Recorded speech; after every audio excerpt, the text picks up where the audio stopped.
Hello vinyl community, it's Jacob coming to you again from the Dallas Open Micer YouTube channel. In this video I'm going to be responding to the prompts and questions that were put out by Edwin, the Pretty Green Vinyl Guy, for the 2025 vinyl tag. The reason why I'm saying prompts and questions, if you watched Edwin's video, he held up a list that had prompts. There were no question marks, but his typed list in his video description had question marks. So sometimes the age-old question of whether or not we're responding to prompts or questions in the vinyl tags is simply both. The answer can be both. I'm going to choose to respond to prompts. I'm also going to respond to a couple of prompts from Rob Walker's 2024 vinyl tag that I neglected to address in my recent video. Well, let's go ahead and get started now. First up, I'm going to start off with some of the leftovers from Rob Walker's tag. Rob Walker prompted us to show 7 7-inch records, and I think 7-inch records are they're fantastic. They really do feel like you're holding a piece of history. I think they have more energy, not in some kind of new agey way, but there's some kind of excitement, and it's just this feeling of raw wonder that's surging through my fingertips right now, holding this piece of history. This is Fats Domino's Blue Monday on Imperial. Just a gorgeous label. Another electrifying single, Frankie Lymon and the Teenagers, Why Do Fools Fall in Love? This was a song that just made my hair stand on end every time I heard it on the radio. Now here in town, we don't even have an oldies radio station here in the great metroplex of the Dallas-Fort Worth area. Even including Denton, we don't have the demand for that, which is sad. We have Bill Haley's Rock Around the Clock in a wonderfully pristine original Decca sleeve. It's more high energy music from people who knew how to have a good time. The Shirelles, Baby It's You. Now, I have most of my luck with finding 45s at estate sales. They're not as picked over and as scratched up generally as things I'll find at the big jumble of 45s at half-price books. But sometimes I'll get lucky over at half-price books, like I did with this one, The Crickets. About as close to near mint as a record can be from this time period. We have Oh Boy on one side and Not Fade Away on the other. My knees are still shaking from that find. Here we have the Everly Brothers, Wake Up Little Susie, with a customary medical tape. This fella, Gary Pyle, I guess he did like to go to the parties, and looks like he probably made it home with this record after a night of dancing. And we'll close on a high note here. One of my all-time favorite tunes, and Jerry Butler, he knocked this one out of the park. That was a lot of fun. Thank you, Rob Walker, for that terrific prompt. And now on to Edwin's prompts. Let's see what we got. Best purchases of, I was going to say 1974, but I'm getting ahead of myself. Best purchases of 2024. Well, 2024 was a unique year for me as a music buyer. 2024 was the year where I bought more new music than at any other time in my life, which is quite remarkable considering that I think music's getting worse, and I don't think it has any hope of getting better. I'm not even cautiously optimistic. I think 2024 was an outlier for me, but I'm going to celebrate this golden moment by showing you several records that I picked up in 2024. And to narrow things down a bit more, these records are even more special to me because I saw these artists perform songs from these new albums live in concert in 2024, and that just enhances the joy and pleasure when I play these records, as it takes me back to those live shows where I had a connection with these artists through the live performances. Now I'm going to bend the rules a bit more here. I'm going to show you a CD by the West Texas Exiles. This is an EP, and it was not released in 2024, but I did purchase an album from the West Texas Exiles in 2024. It was a crowd-funded album, and it has not been shipped out yet, but I was fortunate enough to see the West Texas Exiles perform songs from that forthcoming album in concert in 2024. So I'm excited about that album. Next up, a record that I can show you in my hands, Charlie Crockett's $10 Cowboy, and this album was promoted back in the spring, and the promotion for it was a really novel idea. Charlie Crockett played a string of shows at honky tonk or dance hall saloon venues and across Texas, and I got to see this concert at the Longhorn Ballroom in Dallas, Texas, venue that was built for Bob Wills. Next up, June of 2024, Swamp Dogg came to town for the Oak Cliff Film Festival, and the festival screened the documentary Swamp Dogg Gets His Pool Painted. I'm about 95% sure I got the title of that film correct. I would highly recommend watching it if you have a chance to. And after the screening, Swamp Dogg answered some questions, and then he put on a show with his band. Moog Star came to town with him, and I think he might have had some pickup band members, but they played an incredible show, an hour-and-a-half show tacked on as a freebie for the cost of admission to the movie. Absolutely incredible value and a wonderful night. Next up,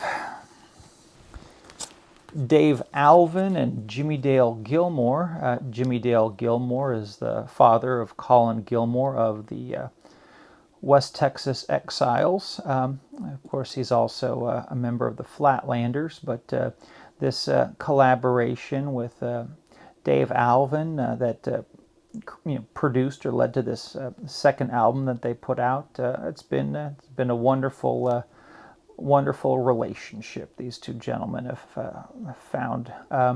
This album, I prefer it to the first one. I really think it's a terrific record from start to finish, and another great show at the Kessler Theater in Oak Cliff.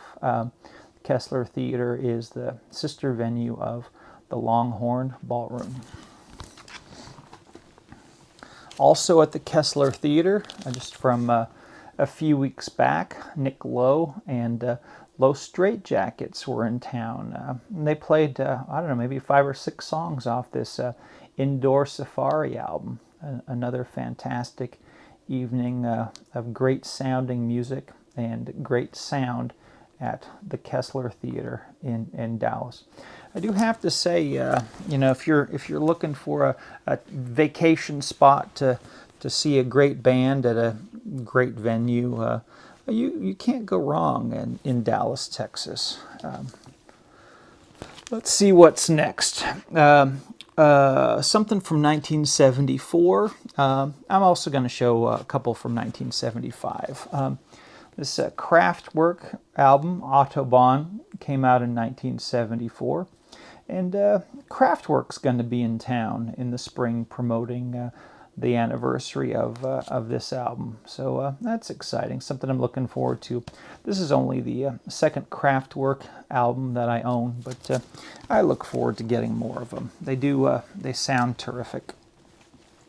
A wonderful album from 1975. We have Leon Redbone's debut album, and not only do you get the beginning of Leon Redbone's incredible career, you have a special treat here. We have Joe Venuti and Milt Hinton appear on this record, and I talked about those guys in my last video. Getting to have Joe Venuti on violin on your debut album, what a thrill that was. Another record from 1974, recorded in December of 1973, but the copyright for this one's 1975. Basie Jam on Pablo, and oh my goodness, this is an incredible sounding record. This is the regular Pablo release, not an audiophile copy. Sounds wonderful, and I'll talk more about the Pablo label later on in this video. Let's see, next up, I could probably just look down at the records and not consult my list. The worst thing that could go wrong is that I'm wrong. Next up, an album that defines a genre. Well, the exotica genre, as far as I know, got its name from this record, Martin Dennehy. I don't know what I was like getting Martin Denny's name mixed up with Brian Dennehy for some reason in my brain, but Exotica by Martin Denny.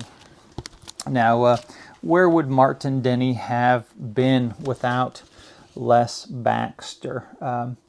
Now, this album, the Ritual of the Savage, includes the track "Quiet Village," which was an album track for, or a title track for a big hit album for Martin Denny.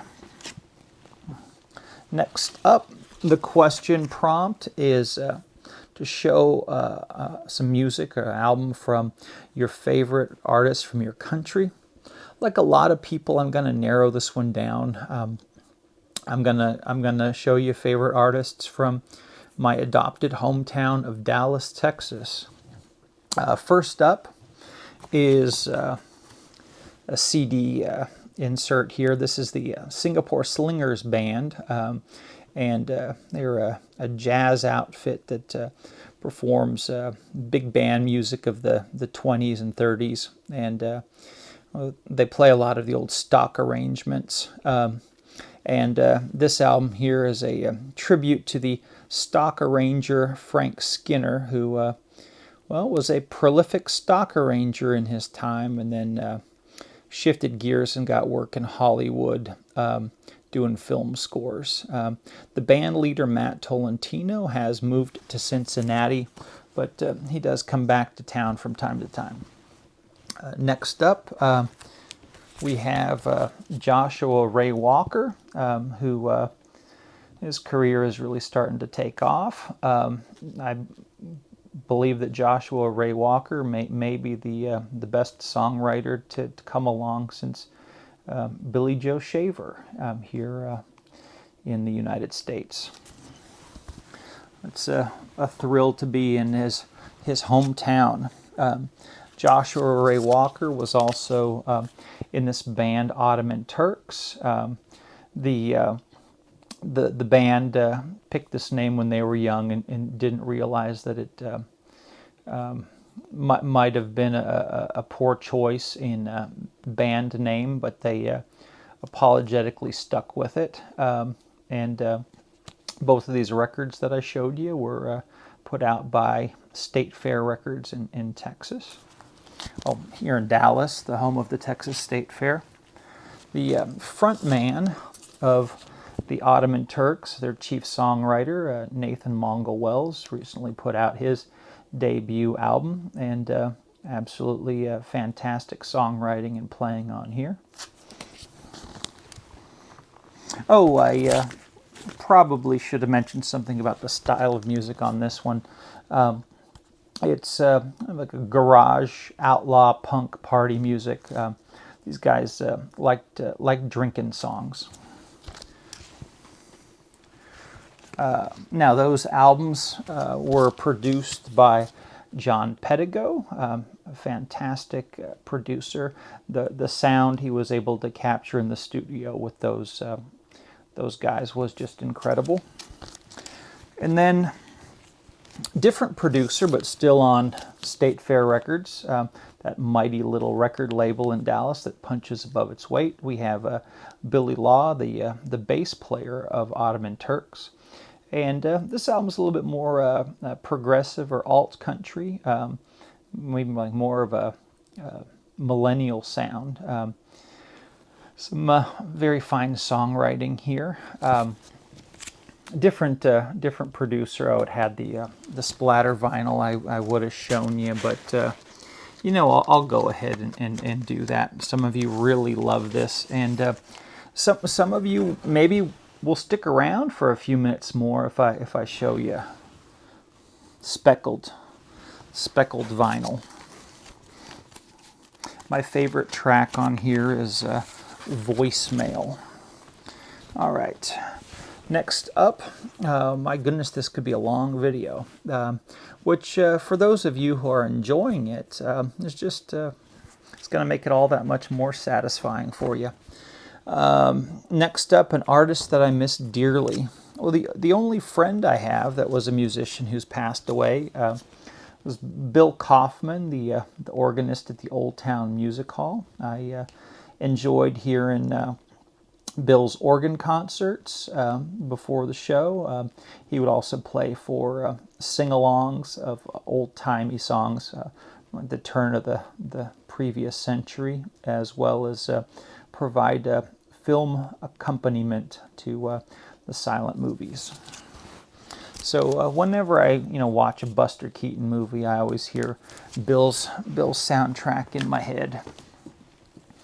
Now, other artists that I miss dearly, a couple artists who were a big part of my life as a fan. Billy Joe Shaver, the artist that I've seen more than anyone else. Billy Joe would come through town regularly, and selfishly, I was blessed that Billy Joe did not have the success that he deserved, so he was able to play a lot of intimate venues, a lot of bar shows, but also the theaters would book him sometimes. He was a regular at the Kessler Theater, and those were the best sounding Billy Joe Shaver concerts that I attended. Next up, Johnny Bush, my favorite country vocalist. Johnny Bush would play at Little Red's Longhorn Saloon in the Fort Worth Stockyards about every 3 months, and it's a fantastic venue with subpar bathroom. Next up, an album that best live album. So I'm going to modify this prompt as well. I'm going to go with an album that I would have liked to attend it as a concert goer, and this Jazz at the Hollywood Bowl record that was produced by Norman Granz of Verve, Pablo, and Clef. Just look at the lineup here. I've shown this record before, but this would have been a fun night. The Hollywood Bowl is my favorite venue for concerts that at least the ones I've been to.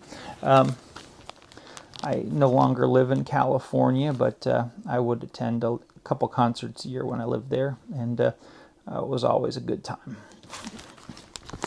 Another live album that I would have loved to have witnessed. We have the Nashville All-Stars. This album was recorded after the riot at the 1960 Newport Jazz Festival. This group of musicians traveled up from Nashville to play jazz, and I guess the college kids, the beatniks, pardon me, I'm not going to edit that out. They got a little out of hand, and the Nashville All-Stars had their concert canceled. But they recorded a show on, I guess, the front porch or the lawn of this house that they rented, and it's a terrific record. We've got people like Hank Garland, Gary Burton, Chet Atkins, Buddy Harman, Floyd Kramer on here, among others. All right, I still got that tickle in my throat. I'm gonna sip some more water. All right, an album with some drums that sound good. I'm gonna double dip here and respond to, or triple dip, respond to a prompt from the Soul of Funk vinyl tag, because I can. I could not have really adequately handled that tag without really stretching myself thin. But one of the prompts on there was show a band or track, show an album track that has something sampled. I think it maybe specifically by rappers. But this record here is what I'll show you for that. Sounds terrific. And this is Background Blues and Green, Ray Brown, and I'm not sure how to pronounce this gentleman's name. They have some jazz here that's Bach inspired, as well as some music that's got Brazilian influences. I believe about 90% sure that this guitarist was from Brazil. Now, the track on here, Brazilian Greens, when I first heard it, I thought, this sounds like the kind of track that a hip-hop artist would like to sample. So I looked up the track on Google, and the track Brazilian Greens was sampled by a German DJ, not an American hip-hopper, but close enough. And the German DJ released an album titled under the name of The Maxwell Implosion, the name of the group on the label. And the track on there that's sampled from Brazilian Greens is Follow My Rhythm. I looked up rhythm on Wikipedia, and it told me that rhythm is a subgenre of dubstep that was popular around 2015 or so. So this was a very educational prompt for me. I've learned about a whole new subgenre of dubstep. So thank you, John, for stretching my boundaries. Now, a great sounding recording of drums. I was listening to this record around the time I first started seeing this vinyl tag going around. So that maybe December 2nd or 3rd of 2024. This Josh White album from the mid-50s. The drumming on here, it's very bare, stripped down, nothing fancy. The drums sound fleshy and very present, and I think they did an incredible job recording this album in the mid-50s. It does sound like Josh White and the band are in the room with you. Nothing phony sounding going on. No electronic wizardry. Just your ears are connecting with humans. Next up, favorite artist that was in 2 or more bands. So we have the great steel guitar player Jimmy Day. We have the great vocalist, also drummer and fiddler, guitar player Johnny Bush. We've got Willie Nelson, singer, guitar player, bass player. And these three guys were all at one time or another playing in Ray Price's band, the Cherokee Cowboys. They were also in a band together and put out this album. The band was called The Offenders, and the band would later morph into the Record Men.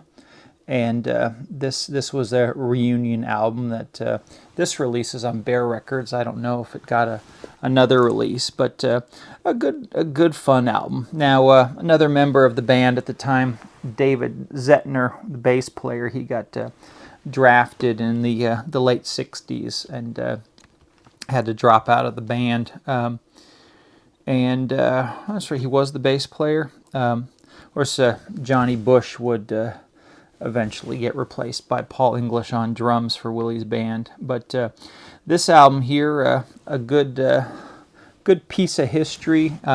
We've also got Johnny Gimbel showing up on fiddle, which is just always a win. The Offenders got together again for this Willie Nelson album. Again, Johnny Gimbel shows up for the recording session. Also, artist that double dipped.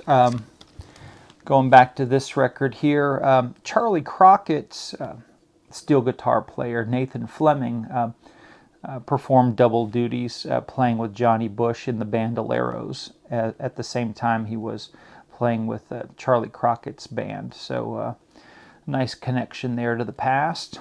And in the studio for this album, I don't believe he's done any touring with Charlie Crockett. I could be wrong, but Johnny Bush's keyboard player, T. Jared Bonta, recorded on this album with Charlie Crockett as well. So it's great to see the legacy of Johnny Bush carried on there.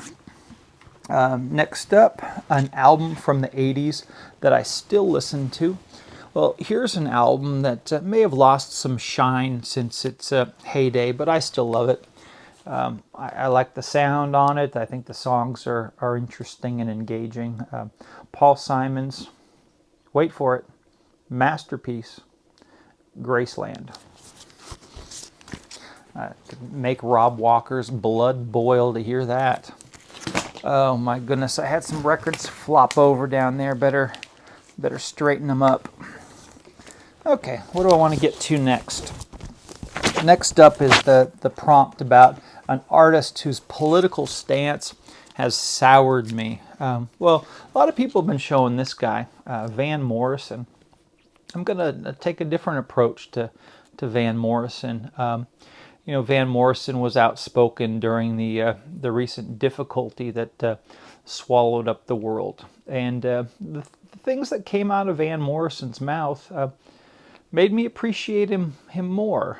I think maybe some of his songs of protest were maybe a bit clumsy lyrically, but I appreciate the sentiment.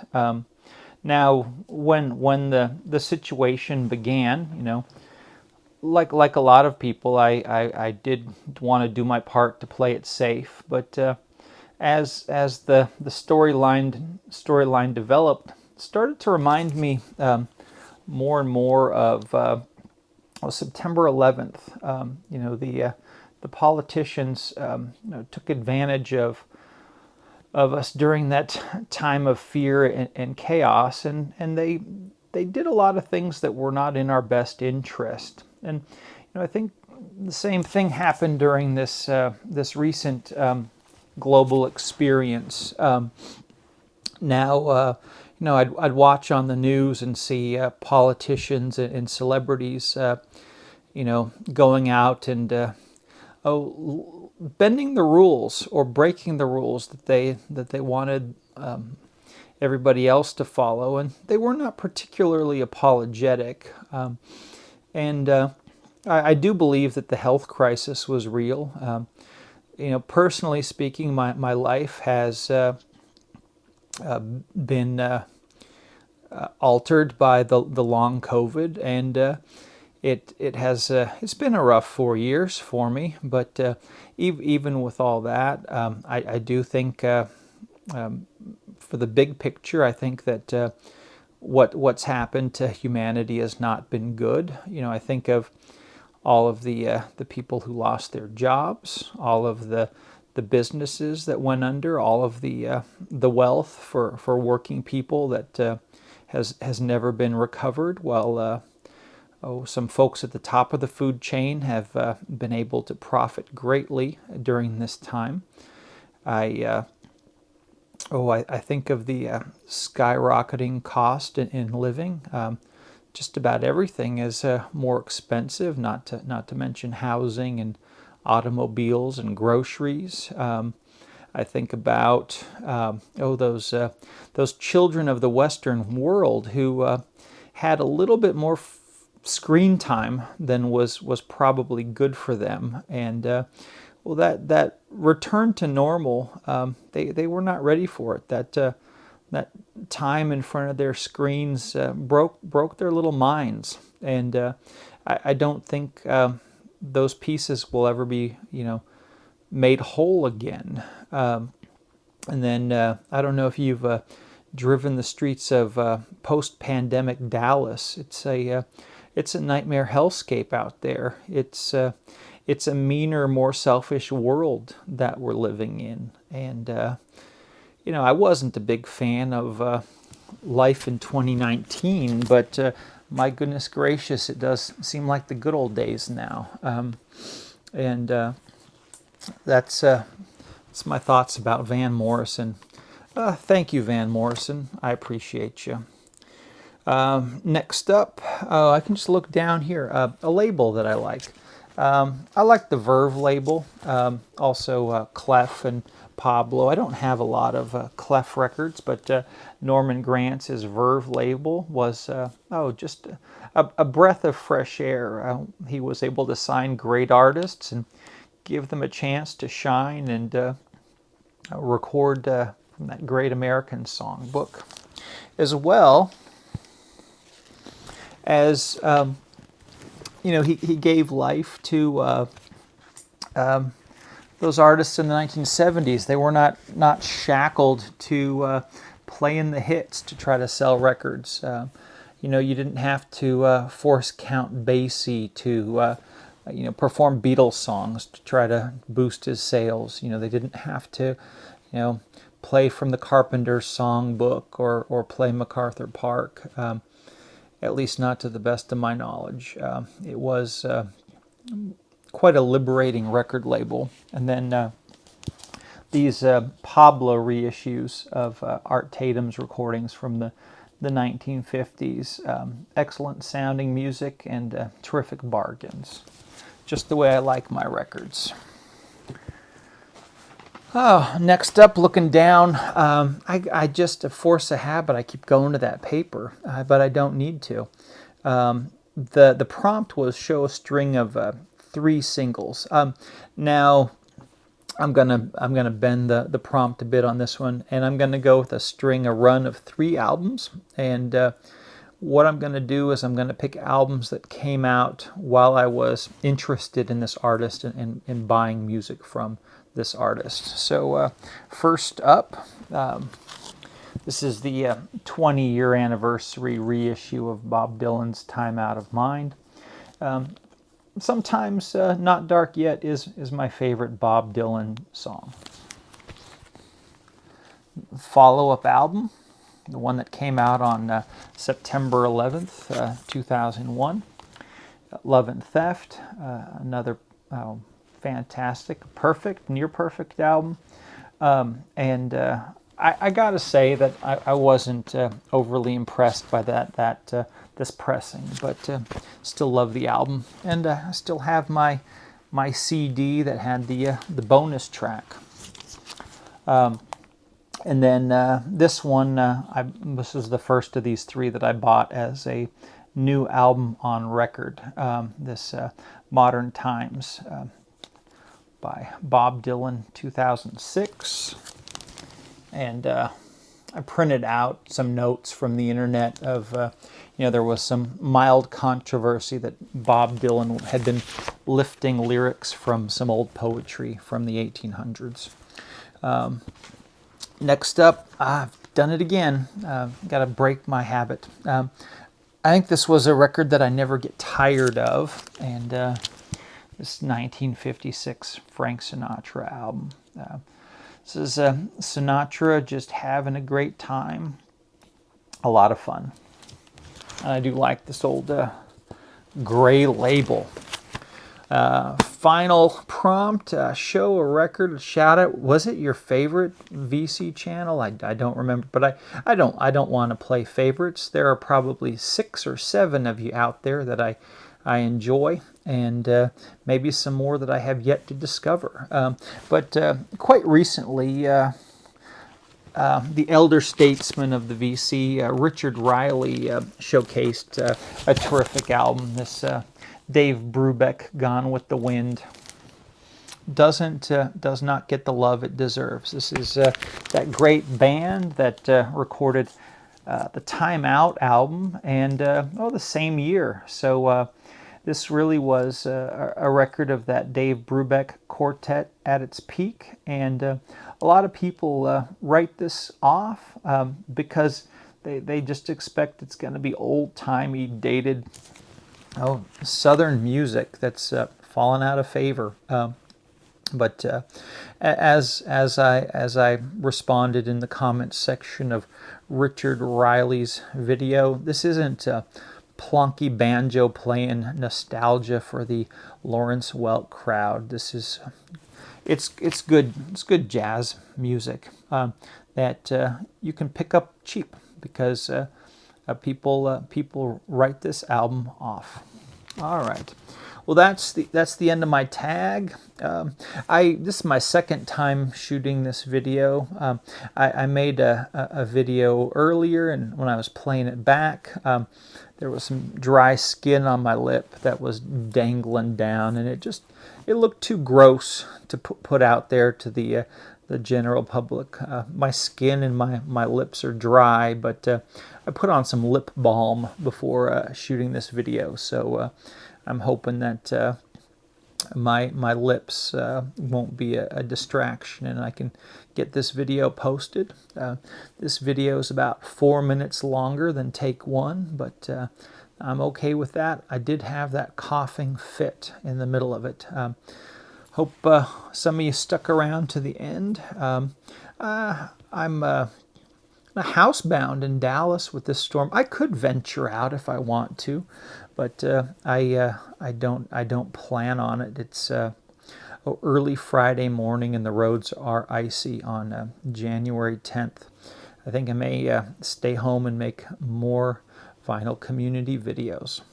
Probably see you soon.